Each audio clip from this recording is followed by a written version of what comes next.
Hai Sobat Lentera, Tera News kembali hadir menyapa Anda dengan membawakan sederet informasi terhangat dan inspiratif. Kita awali Tera News dari Sidoarjo, Jawa Timur. Polresta Sidoarjo berhasil amankan 30 kg sabu senilai kurang lebih 30 miliar rupiah. Dari pemeriksaan sementara diketahui bahwa sabu tersebut berasal dari Cina dan akan disebar di Sidoarjo, Surabaya, dan Kalimantan.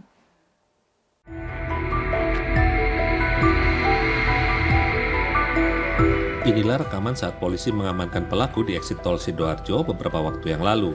Pelaku sempat melakukan perlawanan dan berusaha kabur dari kejaran.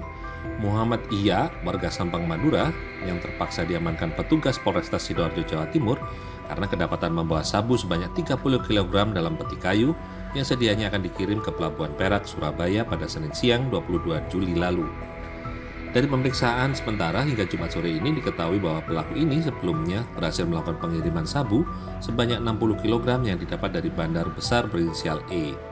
Sabu ini sendiri berasal dari Cina yang dikirim melalui ekspedisi jalur laut untuk disebarkan di kawasan Sidoarjo, Surabaya, dan Kalimantan.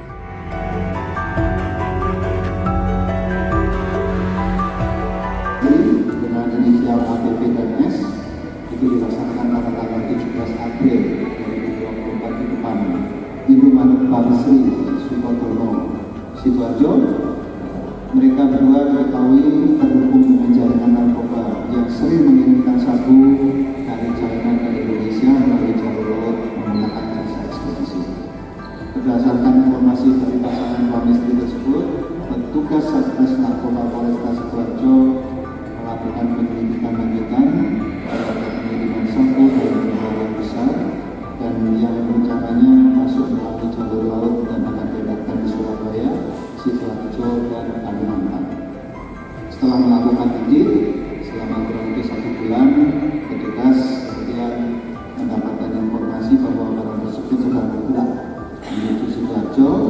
Petugas kemudian melakukan penangkapan di pintu keluar tol Sidoarjo dan menemukan barang bukti berupa peti kayu yang sudah saya sampaikan di penyitaan barang bukti di atas. Atas perbuatan pelaku akan dijerat dengan pasal 114 ayat 2 atau pasal 112 ayat 2 jungto pasal 132 ayat 1 Undang-Undang RI nomor 35 tahun 2009 dengan ancaman hukuman kurungan seumur hidup hingga hukuman mati. Alan Sori melaporkan untuk Lentera TV.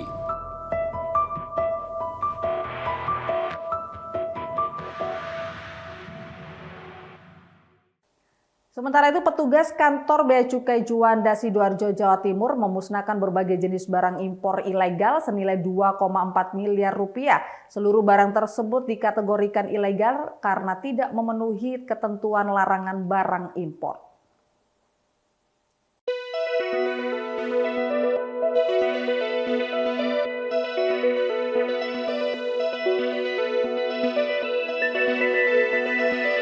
Pemusnahan barang-barang ilegal tersebut digelar di halaman kantor Bea Cukai Juanda pada Selasa 20 Agustus 2024. Barang-barang yang dimusnahkan meliputi makanan, suplemen, kosmetik, ponsel, alat kesehatan, bibit tanaman, senjata tajam, dan barang-barang lainnya yang dikirim melalui jasa pengiriman maupun barang bawaan penumpang di Bandar Udara Juanda Sidoarjo.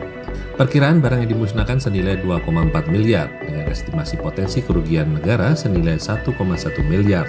Menurut Sumarna, Kepala Kantor Bea Cukai Juanda, terdapat kerugian negara secara imaterial berupa ancaman kesehatan, keamanan, serta norma kesusilaan yang tidak dapat dinilai kerugiannya. Terima kasih teman-teman dari awak media untuk kehadirannya bahwa hari ini kita akan menyelenggarakan kegiatan pemusnahan atas barang-barang yang statusnya sudah menjadi barang tidak dikuasai negara, barang dikuasai negara, atau barang yang sudah menjadi milik negara.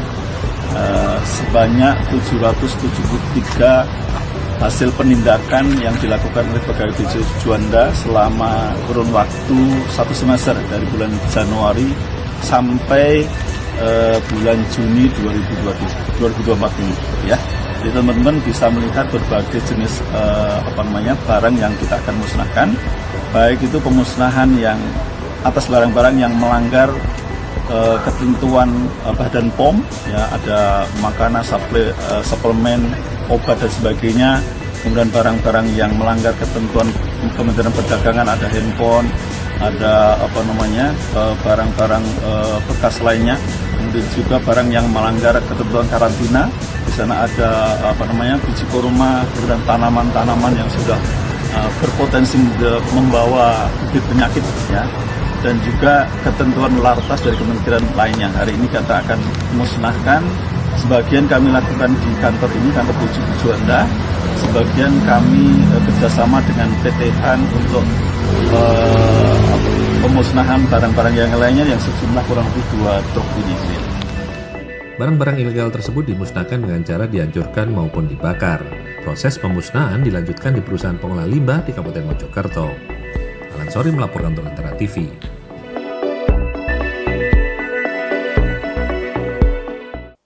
Sesaat lagi kita akan melihat bagaimana usaha produk pembersih dan perawatan tubuh milik dari pasangan diaspora Indonesia di Amerika Serikat. Jadi tetaplah bersama kami di Tera News.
Kembali Anda bersama kami di Tera News, Sobat Lentera. Melihat peluang bisnis baru saat pandemi, pasangan Santo dan Vera Messi menciptakan produk pembersih dan perawatan tubuh alami yang terinspirasi dari kekayaan alam Indonesia.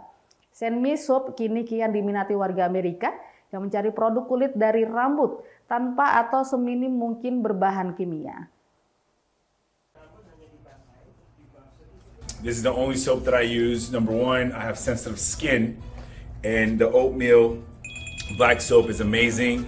When I use it, my skin doesn't get itchy.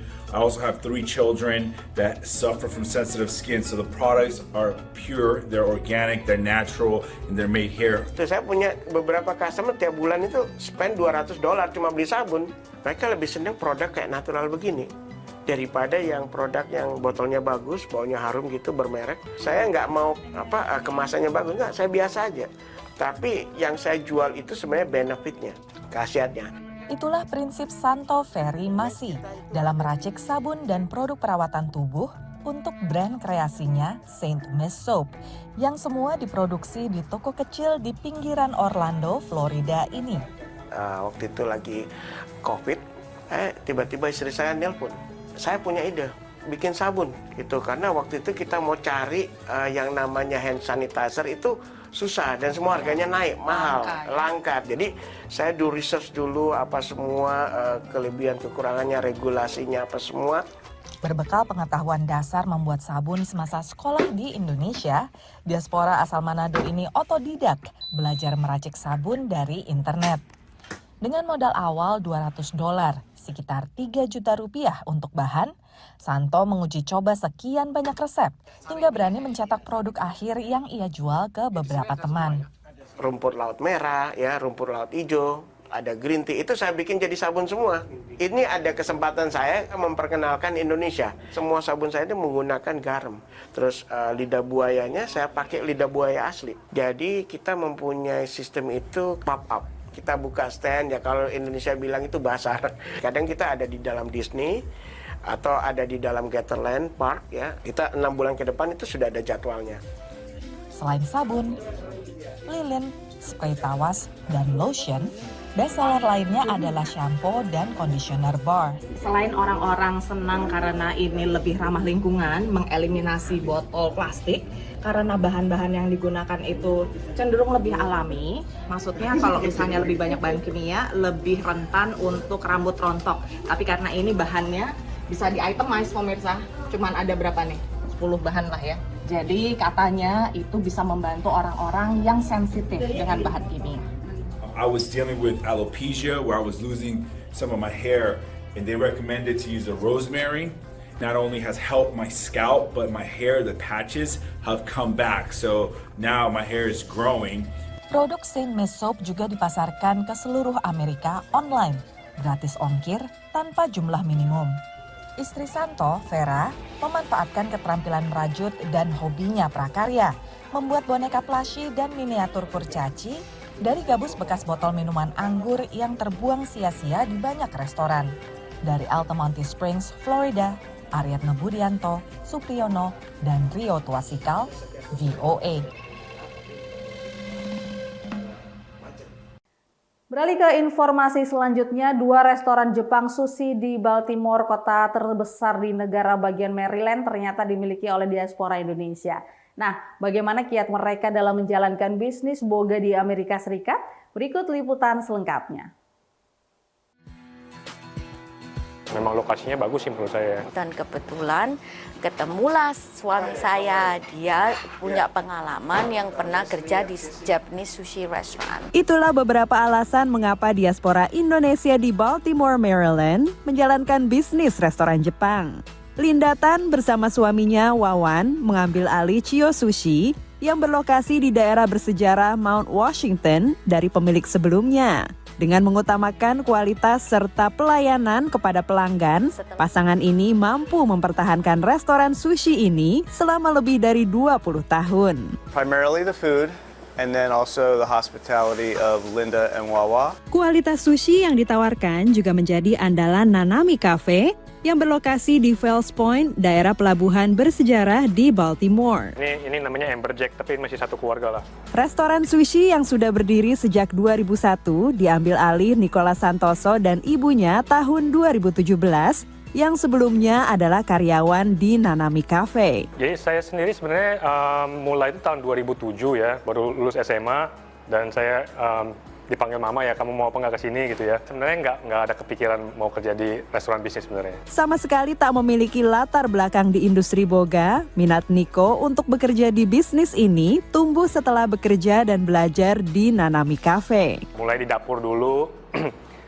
masak dulu. Jadi pertama kali itu potong ikan aja gitu ya, itu susah sekali gitu loh. Karena pertama kali diajarin itu sebenarnya hanya masak nasi aja, sama potong ketimun, potong avocado. Mereka jadi intinya waktu 5 tahun pertama belajar itu nggak dikasih pegang ikan sama sekali justru. Menurut Niko yang mulai serius belajar sejak 2009, pelajaran mendasar menjadi sushi chef adalah memasak nasi dan memotong sayuran.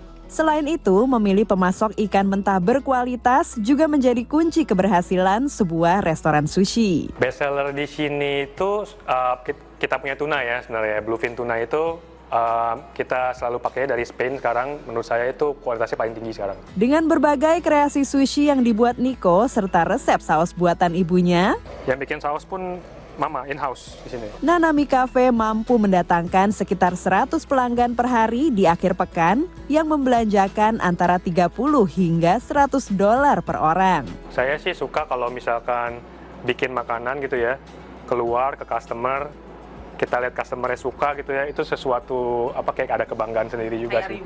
Iya. Dari Baltimore, Maryland, tim VOA.